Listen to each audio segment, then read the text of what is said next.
ఈ ఛానల్ మనం రాజ్యాంగంలోని అధికరణాలను చర్చించుకోవటం కోసం ప్రారంభించాను. రాజ్యాంగం ఎలా దుర్వినియోగానికి, దురవగాహనకి, దురుపయోగానికి గురైందో ప్రజల ముందుకు తీసుకురావడం కోసం ఈ పాడ్కాస్ట్ ప్రారంభించాను. కానీ సమకాలీన వివాదాస్పద అంశములను చర్చించకుండా ముందుకు వెళితే ఇది ఒక తరగతి గదిలా మారే ప్రమాదం ఉంది.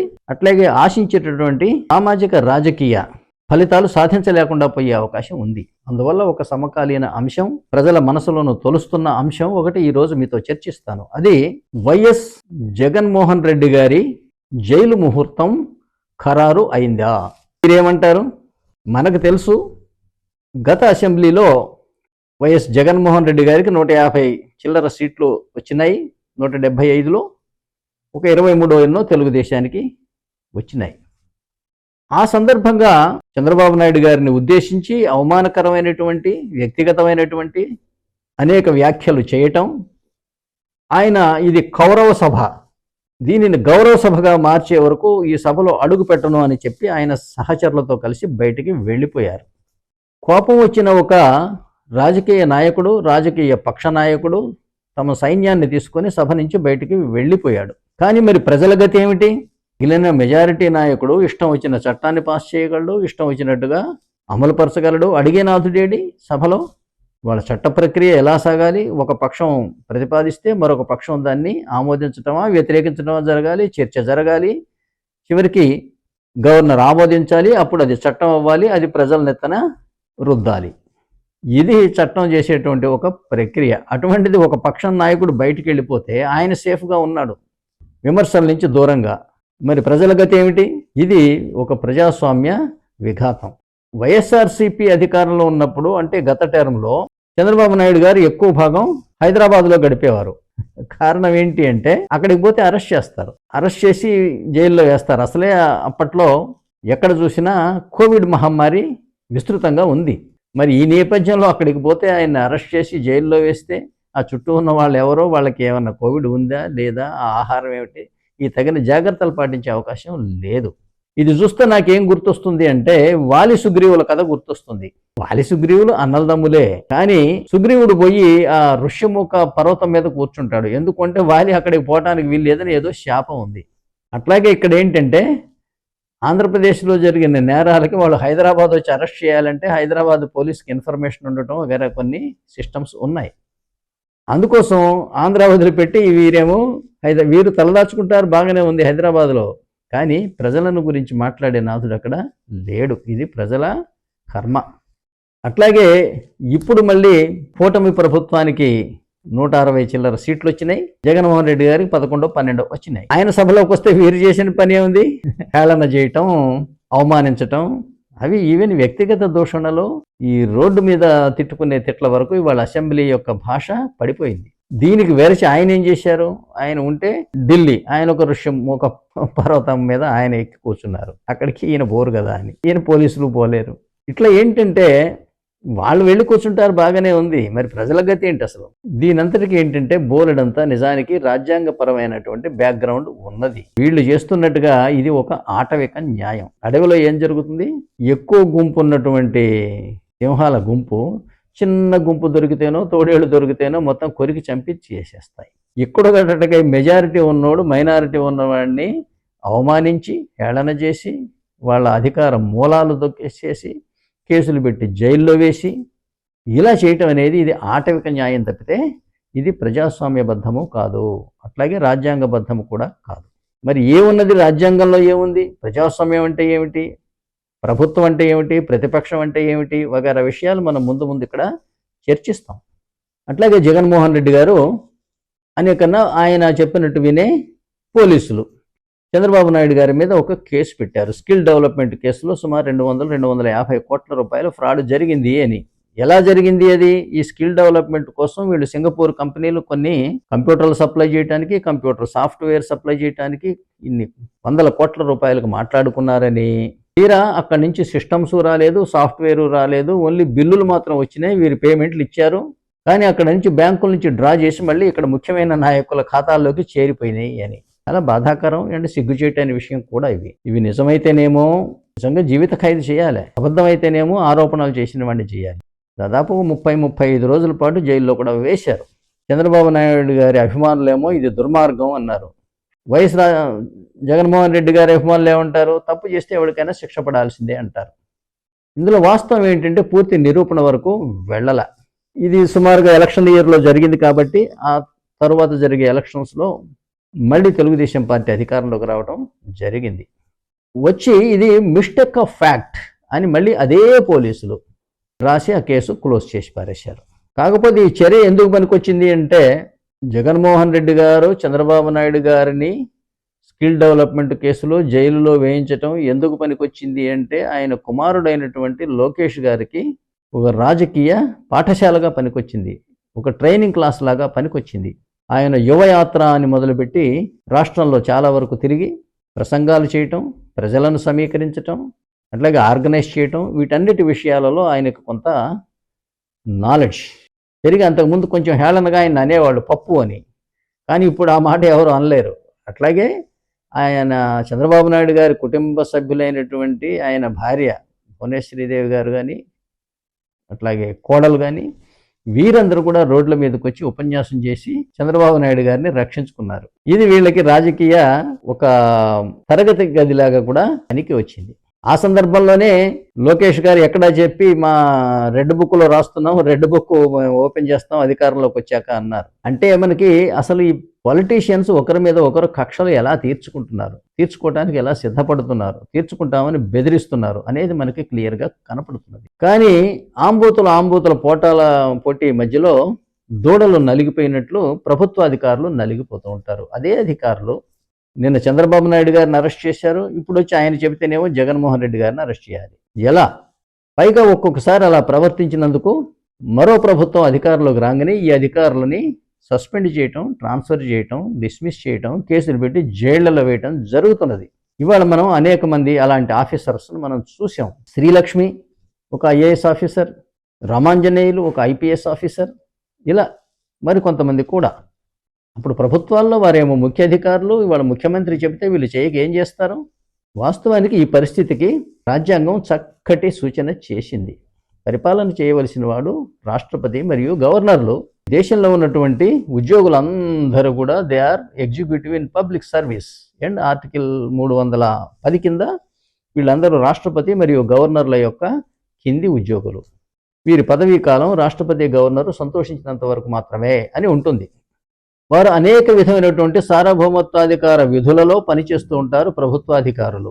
ఒక్కొక్కసారి రహస్య నివేదికలు తయారు చేయడానికి మారువేషాలలో వెళ్ళవలసి వస్తుంది.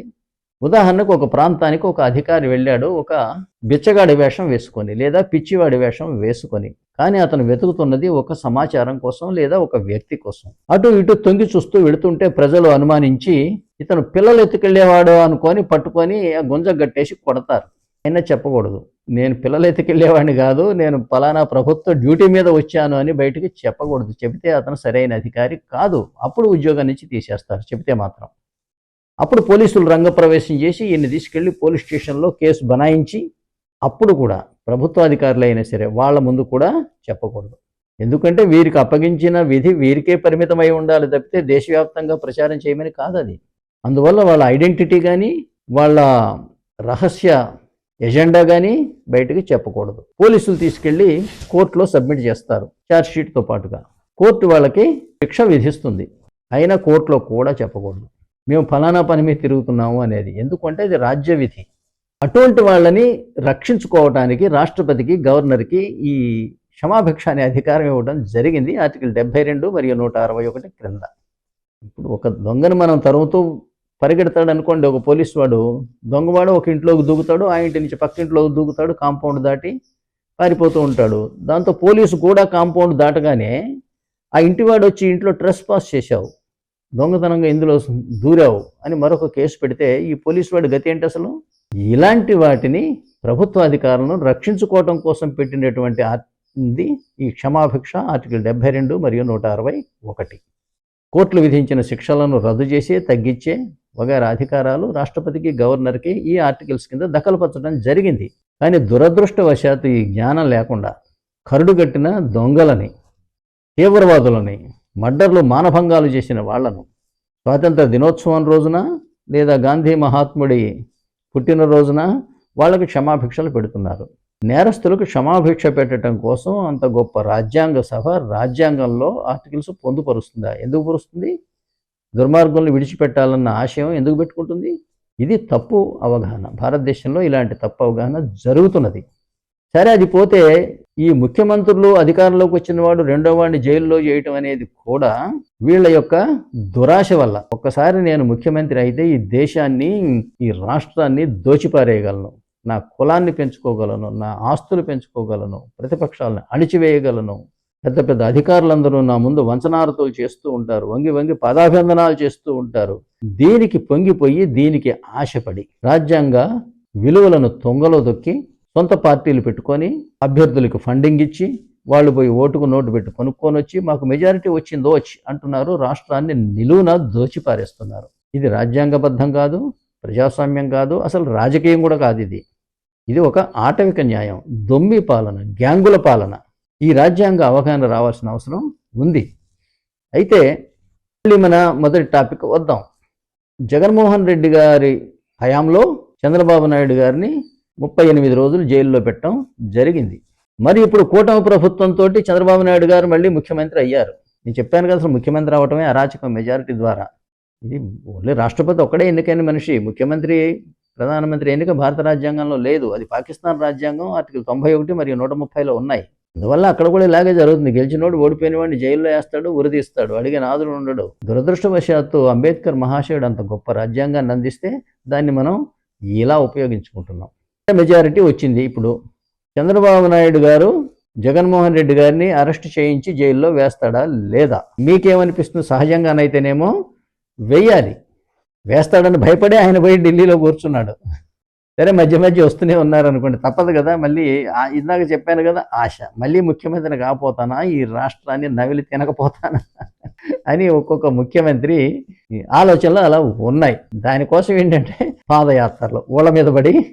రాజశేఖర రెడ్డి గారు పాదయాత్ర చేసింది మనిషి, ఆయన బిడ్డ షర్మిల చేసింది, ఆయన కొడుకు జగన్మోహన్ రెడ్డి గారు చేశాడు, చంద్రబాబు నాయుడు గారు చేశాడు, ఆయన కొడుకు ఏమో లోకేష్ చేశాడు. ఇలా ఏంటంటే ఎవరికి వాళ్ళు చేతనైన కాడికి పిక్కబలం ఉన్నంత మేరకు పాదయాత్రలు చేస్తూనే ఉంటారు ప్రజా సమస్యలు తెలుసుకోవడానికి. అంటే ఏంటంటే జగమెరుగని దేశద్రెమ్మరులు ఇరిగిరుగో అని ఆయన ఎవరో రాశాడు, ఉమర్ ఖయామో ఎవరో రాశారు. అంటే తెలియదా మీకు ప్రజా సమస్యలు? ఇన్నేళ్ళు రాజకీయాల్లో ఉండి ఇంతకాలం పరిపాలన చేసి ఇప్పుడు తెలుసుకోవడానికి బయలుదేరతారా? ఇవి సరే. ఏంటంటే ఈ దేశంలో రాజకీయాలు అలా ఉన్నాయి. పాదయాత్రలు చేయాలి, భయంకరమైనటువంటి తిట్లు తిట్టాలి, ప్రతిపక్షాలని పెద్ద పెద్ద సభలు పెట్టాలి, కుల సమీకరణాలు మాట్లాడాలి, కుల మత ప్రాంత భాషా భేదాలు రెచ్చగొట్టాలి.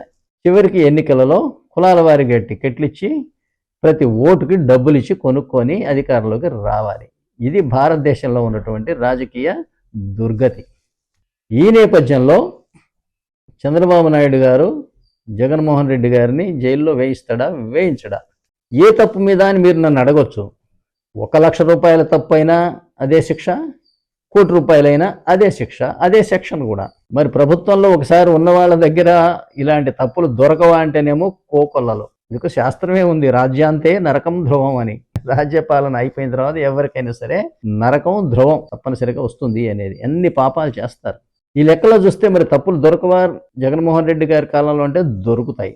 మరి వేస్తారా వేయరా అంటే సహజంగా చూస్తేనేమో ఈయన జైల్లో వేశారు కాబట్టి ఆయన్ని జైల్లో వేయాలి. అలాగే మీరు తెలంగాణలో చూసినా కూడా అప్పటి కాబోయే ముఖ్యమంత్రి రేవంత్ రెడ్డి గారిని కేసీఆర్ గారు జైల్లో వేయించారు. మరి ఇప్పుడు ఆయన అధికారంలోకి వచ్చాడు కాబట్టి ఈయన వేయిస్తాడా, వేయించడా? ముందు ట్రయల్ కానీ ఏంటంటే కేసీఆర్ గారి అబ్బాయి మీద, కేటీఆర్ మీద ఒక కేసు పెట్టారు, ఫార్ములా 1 రేస్ కేసులో అని. అది చాలా చిన్న మ్యాటరు, 5-6 కోట్ల రూపాయలు ఈయన పేమెంట్ అప్రూవ్ చేశారు అంతే. అప్రూవ్ చేస్తే అధికారులు టీడీఎస్ చేయటం వగేరా, లేదా చెక్కు ద్వారా ఇవ్వకుండా డ్రా చేసి డబ్బులు మూటలు కట్టి ఇవ్వటం చేస్తారా ఏంటి? చేయకూడదు. అది అధికారుల తప్పిదం ఏదైనా జరిగితే. అలాగే ఏంటంటే మీరు టీడీఎస్ చేసినా చేయకపోయినా ప్రభుత్వం చేతి నుంచి బయటకు పోయే డబ్బు మాత్రం అదే. అందువల్ల ప్రభుత్వానికి నష్టము రాలేదు, రాష్ట్ర ప్రభుత్వానికి. అట్లాగే రిసిపియంట్ ఎట్లాగో ఇన్కమ్ ట్యాక్స్ యాక్ట్ ప్రకారం వాడు ట్యాక్స్ కట్టవలసిన వాడే. పైగా జరిగింది ప్రొసీజరల్ ఎర్రర్. పేమెంట్ అప్రూవల్ ఇస్తే టీడీఎస్ లేకుండా చేయండి అని అప్రూవల్ ఇచ్చారేంటి? ఇవ్వలే. అందువల్ల అందులో శిక్ష పడే అవకాశం తక్కువ. అసలు చెప్పాను కదా, ఈ ఒకరి మీద ఒకరు కేసులు పెట్టుకోవడం అనేది రాజకీయ నాయకులు రాజ్యాంగ అజ్ఞానం. వాస్తవానికి వీళ్ళు ఎవరు? గవర్నర్ గారి గుమాస్తాలు. Chief minister and other ministers are appointed by the governor. వాళ్ళ టర్మ్స్ ఆఫీస్ ఎంతకాలం ఉంటే during the pleasure of the governor. Governor సంతోషించినంత వరకు. వాళ్ళ డ్యూటీ ఏంటంటేనేమో to aid and advise the governor. అది కూడా చిన్న చిన్న మ్యాటర్స్లో. గవర్నర్ యొక్క స్వీయ విచక్షణ అవసరమైన విషయములలో సలహా ఇచ్చే అధికారము మంత్రిమండలికి లేదు. ఇది ఆర్టికల్ 163 క్లాస్ 2. అంటే ఆయన గుమాస్తాలు. వీళ్ళు చేసిన తప్పులకి వైకేరియస్ లైబిలిటీ గవర్నర్ మీద ఉంటుంది, కానీ గవర్నర్కి ఏమో ఆర్టికల్ 361 కింద రక్షణ ఉంది. అందువల్ల ఈ జరిగిన తప్పిదాలు గినక ప్రభుత్వ నిర్వహణలో భాగంగా జరిగితే ఏ రాజకీయ నాయకుడి మీద కూడా కేసు పెట్టే అవకాశము లేదు. అది కాదనుకొని రాష్ట్రాలను దోచుకోవాలనే దురుద్దేశంతో సొంత పార్టీలు పెట్టుకొని ప్రవర్తిస్తున్నారు కాబట్టే ఈ కర్మ జరుగుతున్నది. తీరా అరెస్ట్ చేశారు అనుకోండి, చంద్రబాబు నాయుడు గారిని అరెస్ట్ చేశారు. ఏ దేశం దద్దరిల్లిపోయిందా? మరి ప్రధానమంత్రి ఆయనకి ఇంత దగ్గర మనిషి కదా, ఇంటికి వస్తున్నాడు, పిల్లగాళ్ళకి చాక్లెట్లు ఇస్తున్నాడు, వాళ్ళకి గిఫ్ట్లు ఇస్తున్నాడు, తాతగారు లాగా పిల్లల్ని ఆడిస్తున్నాడు, బాగానే ఉంది. మరి జైల్లో వేస్తే పట్టించుకోలేదే? ఎందుకు పట్టించుకోలేదు అంటే ప్రధానమంత్రి చెబితే ముఖ్యమంత్రి వినద్దు. ఈ దేశంలో ఒకటి పెత్తనం, ఒకటి చెబితే ఒకటి వినటం అనేది లేదు. ఒక తప్పుడు భావన వల్ల. ఏం భావన అంటే అది ఈ ఫెడరల్ అన్న భావన. ఫెడరల్ అనేది తప్పు భావన. ఫెడరల్ అన్నంత మాత్రాన కేంద్ర రాష్ట్ర సంబంధాలు మరో విధంగా నిర్వచించబడవు.